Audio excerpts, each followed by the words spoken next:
नमस्कार, एक बार फिर से आप सभी का स्वागत।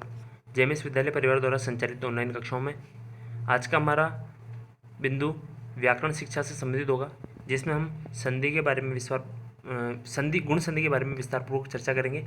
पिछले वीडियो में हमने गुण संधि से प्रथम वृद्धि संधि के बारे में चर्चा करी थी। स्वर संधि के 5 भेद वृद्धि संधि, गुण संधि, अयादि संधि, दीर्घ संधि, इन सभी संधियों के बारे में हमने पढ़ा था कि 5 भेद होते हैं स्वर संधि के, व्यंजन संधि और विसर्ग संधि, ये 3 संधि के मेन प्रकार हैं। इसी क्रम में हम गुण संधि, आज का जो हमारा व्याकरण टॉपिक है गुण संधि, इसके बारे में विस्तारपूर्वक चर्चा करेंगे और उसके अन्य उदाहरणों के बारे में भी समझेंगे। देखते हैं, पहला है गुण संधि के हम सामान्य नियम को जान लें। देखिए, अ छोटा वाला अ या बड़ा वाला आ प्लस इसके बाद शब्द में छोटा ई या बड़ा ई हो तो अ या ई को मिलकर के कौन सा स्वर हो जाता है, निर्माण हो जाता है, ए स्वर का निर्माण हो जाता है। अ और ऊ के मिलने से किसका निर्माण होता है, ओ स्वर का निर्माण हो जाता है। अ और आ या फिर री या बड़ा वाला री से मिलके क्या गुण होता है, अर गुण होता है।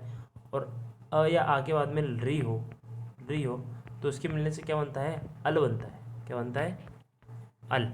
और ल भी कैसा होगा, हलंत, आधा। इसी प्रकार हम इन चारों गुण संधि के इन चारों नियम को विस्तारपूर्वक देखते हैं। पहला है, गुण संधि के बारे में कुछ परिभाषा सामान्य से जानकारी लेते हैं कि गुण संधि किसे कहते हैं। यदि अ या आ के बाद ई हो या बड़ा वाला ई हो तो कौन सा गुण हो जाता है, ए गुण हो जाता है। और ऊ के बाद में ओ हो तो क्या कौन सा गुण होता है, तो ओ गुण हो जाता है। री के बाद में हो तो अर गुण हो जाता है, और री हो तो अल हो जाता है। अर्थात 4 गुण है। कौन कौन से, ए गुण होगा, ओ गुण होगा, अर गुण होगा और अल गुण होगा। अर्थात ए की मात्रा का निर्माण किससे होगा, अ प्लस ई के मिलने से किसका निर्माण होता है, ए की मात्रा का निर्माण होता है। ठीक है, हम देख लेते हैं अगली स्लाइड में। अ और आगे अ या आ हो, बाद में छोटा वाला ई या बड़ा वाला ई हो तो ए की मात्रा का निर्माण होगा। अ और ऊ के मिलने से ओ की मात्रा का निर्माण होगा। अ और री के मिलने से अर का निर्माण होगा। और आ के बाद री हो तो किसका निर्माण होगा, अल का निर्माण होगा। इस संबंध में हम आगे देखते हैं। इसी क्रम में हम आगे जानेंगे कि गुण संधि, अब देखिए ऊपर बॉक्स में लिखा हुआ है कि अवर्ण से परे अर्थात बाद में स्वर होने पर, अर्थात प्लस से पहले क्या हो, अंत वाले सब वर्ड में क्या हो, कोई अवर्ण हो और उसके बाद स्वर परे होने पर पूर्व और पर के स्थान पर गुण आदेश होता है। अर्थात प्लस से पहले वाले और प्लस के बाद वाले स्वरों में क्या होता है, दोनों को मिला करके गुण आदेश हो जाता है। जैसे कि अ और आगे मिलने से ए का निर्माण होगा, ओ का निर्माण, अर का निर्माण और अल का निर्माण। विस्तार पूर्वक देखते हैं। देखिए, जिसमें पहला उदाहरण है उप प्लस इंद्र। उप प्लस इंद्र, इसमें हम प में से क्या निकालेंगे, स्वर निकालेंगे। और प में से हमने कौन सा स्वर निकाला है, अस्वर निकाला। और उसके बाद में क्या लिखा हुआ है, इंद्र। तो अ और ई के मिलने से क्या बना, ए। क्या बना, ए। और प हलंत है, प के बाद में ए है तो प के बाद में ए है तो ए की मात्रा किस पे लगेगी, पे पे लगेगी, पे इंद्र। उप प्लस इंद्र, उपेंद्र। उसी प्रकार सूर्य प्लस उदय, तो यह में से हमने क्या निकाल लिया, अ निकाल लिया, और ऊ के मिलने से क्या बन गया, ओ बन गया। सूर्य प्लस उदय। आप नोटबुक में इन उदाहरणों को एज इट इज बिल्कुल ऐसे के ऐसे ही उतारेंगे और ये ऊपर वाली कंडीशन भी ऐसे के ऐसे उतारेंगे। ये महत्वपूर्ण नोट्स आपके तैयार हो जाएंगे। सूर्य प्लस उदय, सूर्योदय। ग्रीष्म प्लस ऋतु, अब देखिए म में क्या है, अ है और इसके बाद में री है तो अ और री मिलके क्या बन गया, अर बन गया। अब अर जब बन गया तो ये जो अ है वो पहले वाले म में चला जाएगा। ये जो अ है वो पहले वाले म में चला जाएगा। हम देखते हैं, उदाहरण है हमारा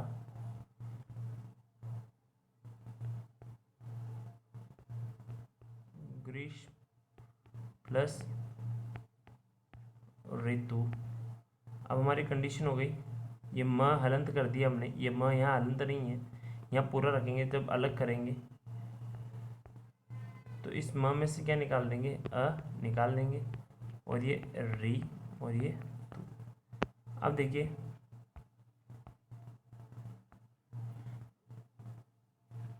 अ और री मिलके क्या बनेगा, अर। ये जब अर बना तो ये जो पिछला वाला ये ग्रीष्म का जो म था आधा, उसमें ये अ मिल जाएगा तो म हो जाएगा पूरा। और ये जो र आधा है वो पिछले वाले, ये ऋतु का ये तो है, तू है, इस तू में क्या होगा, ये आधा वाला र या इसके ऊपर चला जाएगा। इसलिए क्या हो जाएगा, देखिए आप यहाँ पर ग्रीष्म प्लस ऋतु में ग्रीष्म र और तू शेष बचा। ये जो र है यहाँ पर, ये र क्या है, इस त के ऊपर चल जाएगा तो क्या बन जाएगा ग्रीष्म ऋतु। उसी प्रकार तो प्लस लकार अ और ल मिलने से अल बनता है। अ तो चल जाएगा ब में और ये ल चल जाएगा, ये क के साथ जुड़ जाएगा तो तवलकार, ये ल हलंत रह जाएगा तवलकार। उसी प्रकार रमा प्लस रमेश, महा प्लस इंद्र महेंद्र, जन्म प्लस उत्सव जन्मोत्सव, मम प्लस लवर्ण मम लवर्ण, न प्लस इति नेति, स्वच्छ प्लस उत्कम स्वच्छोत्कम, देव प्लस ऋषि देवर्षि। इन सभी उदाहरणों को भी आप क्या करेंगे, विस्तार पूर्वक देखेंगे। देखिए उदाहरण देखते हैं हम। पहला एक निर्माण कैसे करेंगे।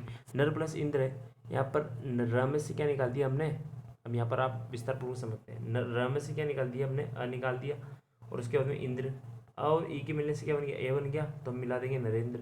देव प्लस ईश, इसी प्रकार इसको अ और ई के मिलने से ए बन गया और क्या बन जाएगा देवेश।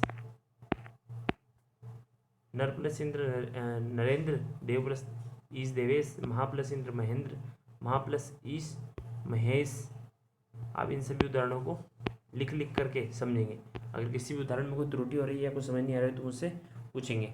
गुण संधि के अगला दूसरा नियम जो ओ की मात्रा का निर्माण करना है, ओ गुण करना है हमें।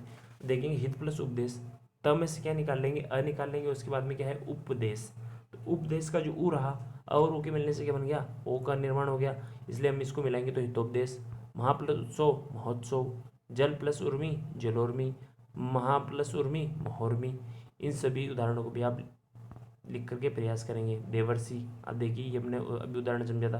देव प्लस ऋषि, व में से अ निकाल दिया और बाद में री है तो अर गुण हो गया। तो ये जो र है, ये जो र है वो कहाँ चला जाएगा, ये जो आधा र बचा वो आधा र कहाँ चल जाएगा, श के ऊपर चल जाएगा। अब देखिए यहाँ पर मिल गया, ये तो अ चल गया व में, तो ये हो गया देव पूरा, और ये ठीक ये र बचा था वो कहाँ चल गया, इस सी में, देवर्षि। उसी प्रकार महा प्लस ऋषि महर्षि। अब देखिए अ के बाद में ली है तो क्या हो जाएगा, री है तो अल हो जाएगा, और अल हो जाएगा तो अ चल जाएगा व में, और ये आधा रह जाएगा तवलकार। मम प्लस लकार ममलकार। इस प्रकार इन उदाहरणों को भी आप क्या करेंगे, नोटबुक में लिखेंगे। अब आपको जो नोटबुक में लिखना है उसे किस प्रकार लिखना है, तो आपके सामने एक पेज दिया हुआ है जिसमें तो उदाहरण लिखे हुए हैं, और ऊपर से आप जो ऊपर वाली स्लाइड जो गई उसमें से आप उसकी संधि की परिभाषा और उसके नियम को लिखेंगे। उसके बाद में हम संधि की इन उदाहरणों को, ये जो सामने आपके हैं इन सभी उदाहरणों को, नरेंद्र सुरेंद्र पुष्पेंद्र सत्येंद्र नरेश परमेश्वर सोमेश, इन सभी उदाहरणों को, देवर्षि सप्तऋषि राजर्षि ब्रह्मर्षि महर्षि परोपकार, इन सभी उदाहरणों को आप क्या लिखेंगे, और ये उदाहरण आप और लिख लिख के समझेंगे। इसके साथ ही आपको गुण संधि के नियम भी आसानी से समझ में आ गया होगा। अ और ई के मिलने से ए का निर्माण होता है, अ और ऊ के मिलने से ओ का निर्माण होता है, अ और री के मिलने से अल का निर्माण होता है। ठीक है, इस प्रकार आप समझेंगे। तो आपको सबसे पहले क्या करना है कि गुण संधि के नियम को लिखना है, अर्थात सबसे पहले आपको क्या लिखना है, गुण संधि के इस नियम को लिखना है। इस नियम को लिखने के बाद में आप क्या करेंगे, उस नियम को लिखने के बाद में ये वाला जो नियम है चारों एक बॉक्स बना करके इस तरह से आप लिखेंगे, जिसमें हमें पता चलेगा कि कौन कौन से गुण हो रहे, ए ओ अल अर और अल गुण हो रहे। इसके बाद में आप क्या करेंगे, इन उदाहरणों को लिखेंगे। इसके बाद में क्रमशः इन सभी उदाहरणों को लिखते लिखते एक साथ चलेंगे, और लास्ट में ये जो पेज है ये वाले उदाहरण भी आप सब लिखेंगे और इनको लिख करके अभ्यास करेंगे। इन उदाहरणों में कहीं पर भी त्रुटि या कोई भी संशोधन हो तो आप मुझे बताएंगे और पूछेंगे। धन्यवाद।